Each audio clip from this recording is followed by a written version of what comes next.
ये बात एकदम साफ है कि इन तीन शक्तियों के बलबूते पर ही इस अस्तित्व का निर्माण हुआ है। वो जैसे हैं वो अपनी जगह पर बने रहते हैं और वो गतिमान हैं। देवी कोई कण नहीं है, वो अस्तित्व की इन तीन मूल शक्तियों को थाम कर रखने वाला आकाश है। इस धरती की ज्यादातर संस्कृतियों ने स्त्री गुण को पूरी तरह से खो दिया है। आप देख रहे हैं ये दो सबसे हावी फैक्टर हैं, इसलिए आप देखेंगे स्त्री गुण के लिए कोई जगह नहीं है, सब कुछ पुरुष गुण के बारे में है।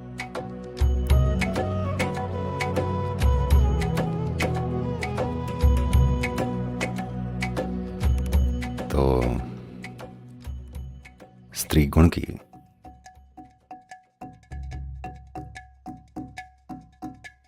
व्याख्या करने का मूल शब्द था री।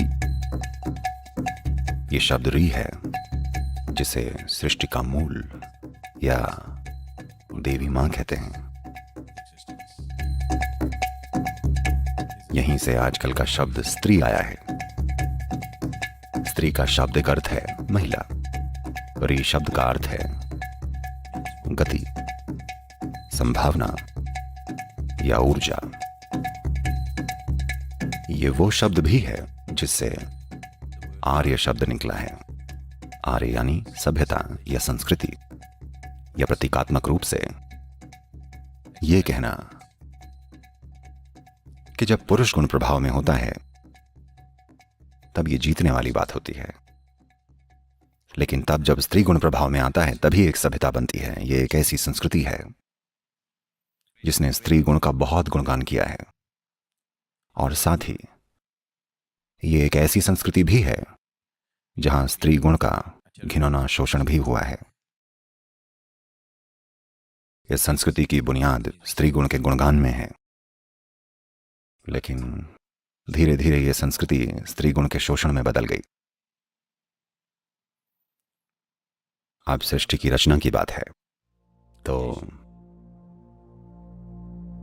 स्त्री गुण का जन्म आखिर हुआ कैसे?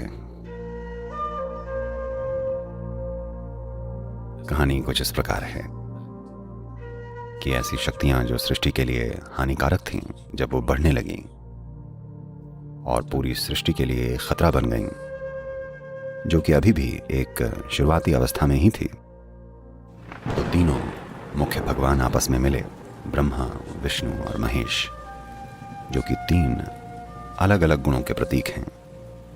आधुनिक भौतिक विज्ञान की भाषा में हम इन्हें इस तरह समझा सकते हैं: प्रोटॉन, न्यूट्रॉन और इलेक्ट्रॉन। ब्रह्मा, विष्णु और महेश इसी क्रम में। आज मॉडर्न भौतिक विज्ञान के अनुसार यह बात एकदम साफ है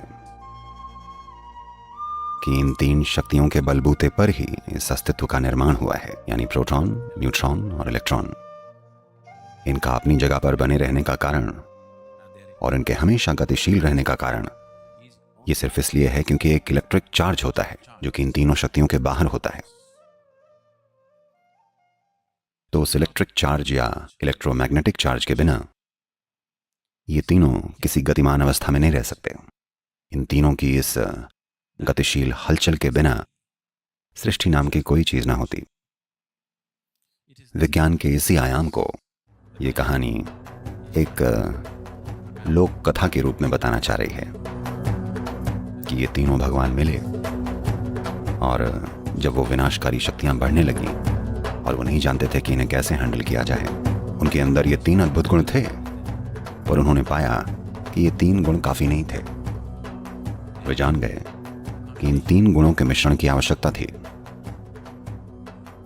तो उन सभी ने एक लंबी सांस छोड़ी, अपना सबसे अच्छा हिस्सा बाहर निकाला, और ये तीन शक्तियां मिल गईं, या इन तीन शक्तियों की सांस मिलकर एक हो गई, और ऐसे बना स्त्री गुण या स्त्री प्रकृति।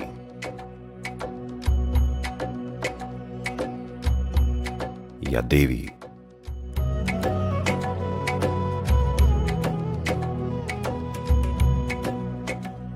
तो जिन कहानियों की हम बात करेंगे वो जो इस संस्कृति का आधार बनाती हैं, वो असल में भौतिक विज्ञान ही है, जिसे बड़ी सुंदरता से एक लोक कथा की तरह एक साकार रूप में कहा गया है।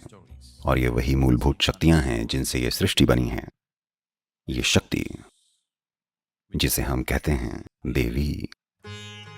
देवी शब्द दिव से आया है। दिव यानी आकाश। तो देवी कोई कण नहीं है, वो अस्तित्व की इन 3 मूल शक्तियों को थाम कर रखने वाला आकाश है।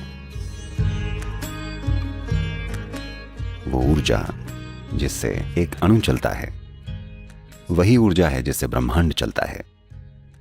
ये वही ऊर्जा है जो हर चीज को, यानी सृष्टि में हर चीज को संभव बनाती है, और इस ऊर्जा को हमेशा स्त्री गुण के रूप में पहचाना गया है। मैं चाहता हूं कि आप ये समझ लें, ये बात नारित्व के गुणगान की है, नारी की नहीं, क्योंकि नारी में भी नर होता है ना। This is about the feminine, not about being female. Being female is a very bodily thing. ये स्त्री गुण की बात है, स्त्री होने की नहीं। एक स्त्री होना केवल शरीर की बात है, स्त्री गुण का होना शरीर की बात नहीं है। ये उससे कहीं बढ़कर है। जब जिंदा रहना ही सबसे बड़ा मुद्दा हो तो स्वाभाविक है पुरुष गुण दुनिया पर राज करेगा। जब भरण पोषण अच्छे से चल रहा होता है, सिर्फ तभी स्त्री गुण बाहर आता है। जब समाज में भरण पोषण का ख्याल रखा जा चुका होता है, सिर्फ तभी स्त्री गुण की बारी आती है। पर दुर्भाग्य से दुनिया में एक बड़ी त्रासदी हो रही है, वो ये कि हालांकि दुनिया में कम से कम 50% आबादी के लिए भरण पोषण बहुत अच्छे से चल रहा है, वो बस अपने रहन सहन के लेवल को और ज्यादा से ज्यादा आगे धकेल रहे हैं। एक समय पर भरण पोषण का मतलब सिर्फ 2 वक्त का खाना था, फिर इसका मतलब हुआ एक झोपड़ी होना, फिर एक घर का होना, फिर एक महल होना, अब बेंटली या मर्सिडीज का होना, या जो भी है। रहन सहन के लक्ष्यों को और आगे से आगे बढ़ाया जा रहा है। लोग अपने रहन सहन को मुश्किल से मुश्किल बनाते जा रहे हैं। बहुत से लोगों को अपने जीवन में ये सारी अलग से जुड़ी हुई चीजें अलग से जुड़ी हुई नहीं लगती, वो इससे भरण पोषण ही मानते हैं, एक दूसरे लेवल का भरण पोषण। हाँ, ऐसा है कि नहीं है? भरण पोषण का एक और लेवल है सामाजिक भरण पोषण, जो कि पूरी तरह से एक अलग ही स्तर का है। जब तक आप भरण पोषण को अपने जीवन का सबसे महत्वपूर्ण हिस्सा समझेंगे, स्वाभाविक रूप से पुरुष गुण राज करेगा। यही कारण है कि आज दुनिया में पैसा सबसे हावी पहलू बन गया है। पैसा सिर्फ भरण पोषण के लिए होता है।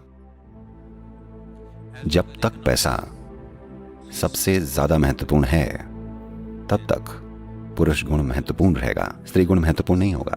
महिलाएं ऊपर आ सकती हैं, पर ऊपर आने की प्रक्रिया में वो स्त्री गुण रहने की बजाय और मर्दानी होती जा रही हैं।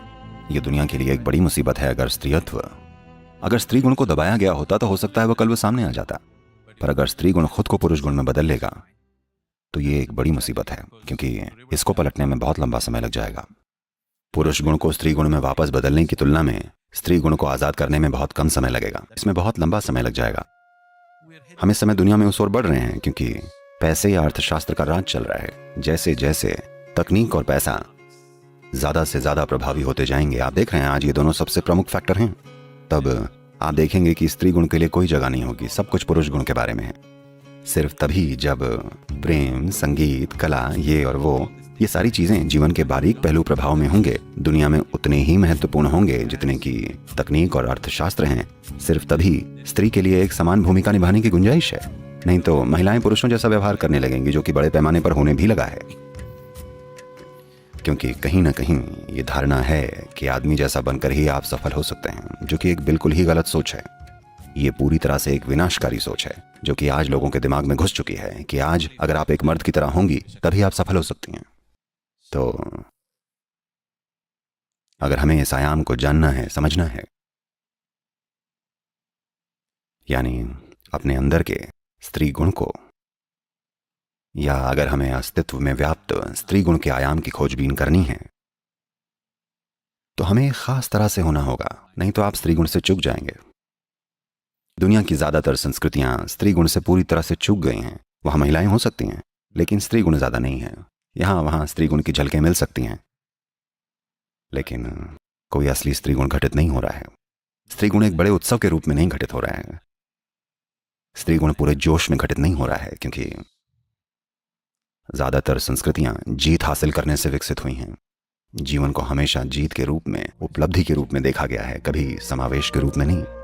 सिर्फ ऐसी संस्कृति में, सिर्फ ऐसी जगह पर, सिर्फ एक इंसान के भीतर जो जीवन को समावेश के रूप में देखता है, उस व्यक्ति के अंदर स्त्री गुण पूरे प्रवाह में व्यक्त होता है। वो जो जीवन को एक उपलब्धि के रूप में देखता है, वो जो जीवन को जीत की तरह देखता है, वो स्त्री गुण